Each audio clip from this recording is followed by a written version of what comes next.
Remember, Iran cannot have a nuclear weapon. It's very simple. We don't have to go too deep into it. They just can't have a nuclear weapon. President Donald Trump is considering bombing Iran. That's where we're starting the 7 from the Washington Post. I'm Hannah Jewell. It's Wednesday, June 18th. Let's get you caught up with today's 7 stories. In a string of posts yesterday, the president had tough language for Iran and its leadership. Iran and Israel have been trading strikes since an Israeli attack on Iran's nuclear facilities last week. Trump posted that Iranian Supreme Leader Ali Khamenei was an easy target, and he demanded Iran's unconditional surrender. He didn't say what that meant, but he said it in all caps. Trump also told reporters on Air Force One yesterday that he wants an end to the fighting. A real end, not a ceasefire. An end. So something that will be permanent. Or giving up entirely. That's okay, too. Trump's comments signaled the possibility of U.S. involvement in another Middle East war. And that is dividing his supporters. Some Trump allies want him to try and take out Iran's nuclear program. Others think America first means avoiding foreign wars. What Israel wants from Trump is a powerful bunker-busting bomb and the American planes that can carry it. The massive ordnance penetrator may be the only way to reach Iran's most deeply buried nuclear enrichment site. As Trump weighs his options, Iran and Israel are continuing to strike each other on day 6 of this conflict.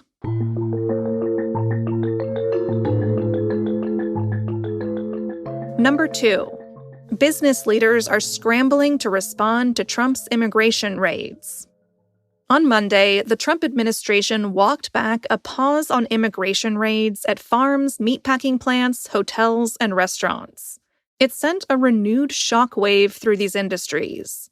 Many of these businesses depend on immigrant workers, so they're asking the White House for new relief from workplace raids. The American Farm Bureau Federation is the country's powerful lobbying group for farmers. It expressed its concern that the pause had been reversed.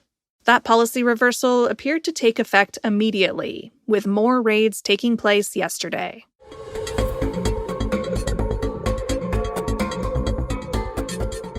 Number 3. Top Democrats can't stop fighting each other. Last night, the Post published an inside look at the many spats playing out within the Democratic Party. These internal divisions and unflattering feuds are threatening to hinder Democrats as they fight against President Trump and the Republican Party. The Democratic National Committee has been rocked by clashes that reflect broader generational and ideological divides in the party. Now, some prominent Democrats are openly questioning the direction of the DNC under the leadership of Chair Ken Martin. Some suggest it's stifling input from dissenting voices and refusing to change. Others are blaming rival factions for adding to the party's challenges by intervening in primaries and embracing personal vendettas. And many are simply fed up with all the rancor. This story is well worth a read this morning. Find it in our newsletter. And you already know where that is. It's in our show notes.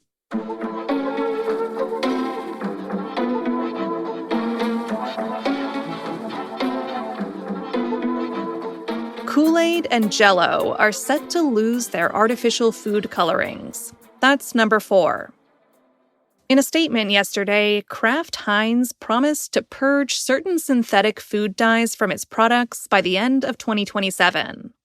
The company said it will replace the dyes with natural versions when possible, or just remove the colors altogether. Crystal Light powdered drinks and jet-puffed marshmallows will also be getting a makeover.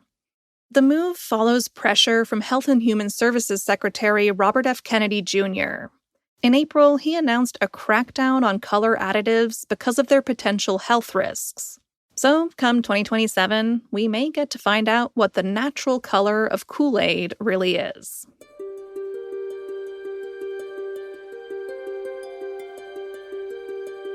Number 5. Food Network star Anne Burrell died at 55. Burrell was the beloved and spiky-haired host of Worst Cooks in America. That was the show where she mentored less than skilled amateurs and turned them into capable cooks. She hosted it from 2010 until last year. Before her celebrity career, Burrell studied cooking at the Culinary Institute of America and in Italy, and worked in restaurants. After appearing as a sous chef on Iron Chef America in the 2000s, she earned her own show and quickly became a fixture on the Food Network.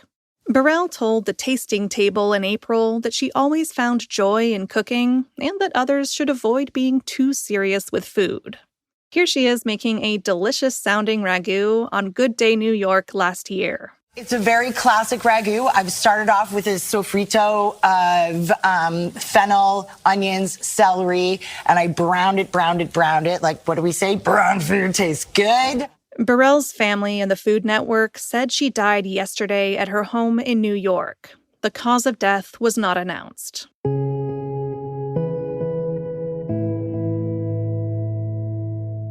Number 6. Amazon's CEO told staff that artificial intelligence will shrink the company's workforce.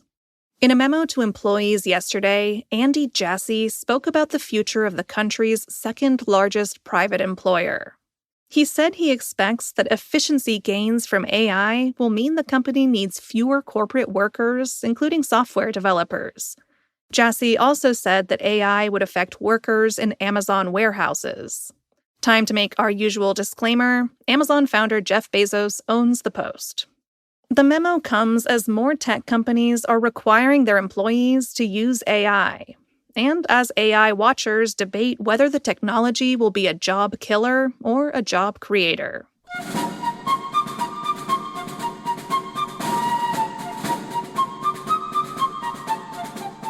And at number 7.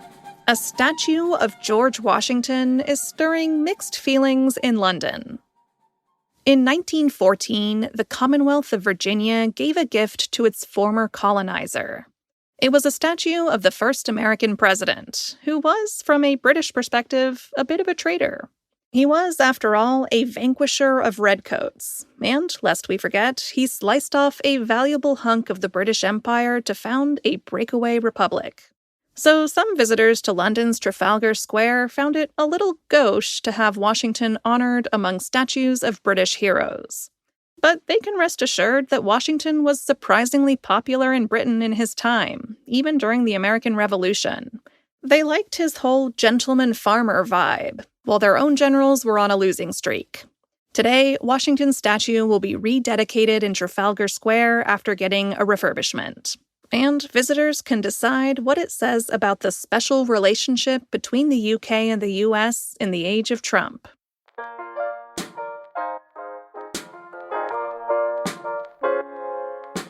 All right, you're all caught up. The podcast will be off tomorrow for the Juneteenth holiday, but we'll still be sending the newsletter version of The 7 bright and early. Yes, that's the newsletter I am constantly telling you to sign up for. If you haven't done it yet, today is clearly the day to take the plunge, otherwise you'll have no idea what's going on in the news tomorrow. It's totally free, so no excuses. Find the link to sign up in our show notes. I'm Hannah Jewell. I'll meet you back here on Friday.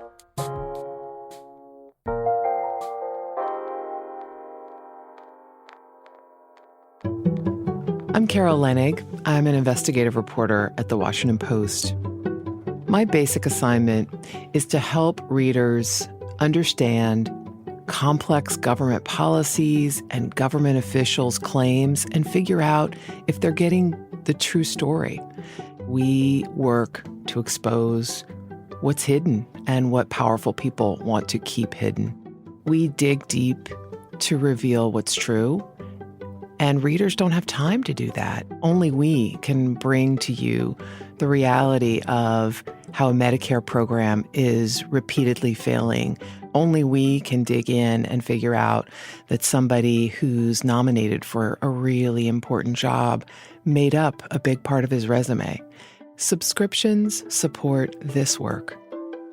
I'm Carol Lenig, and I'm one of the people behind the Post.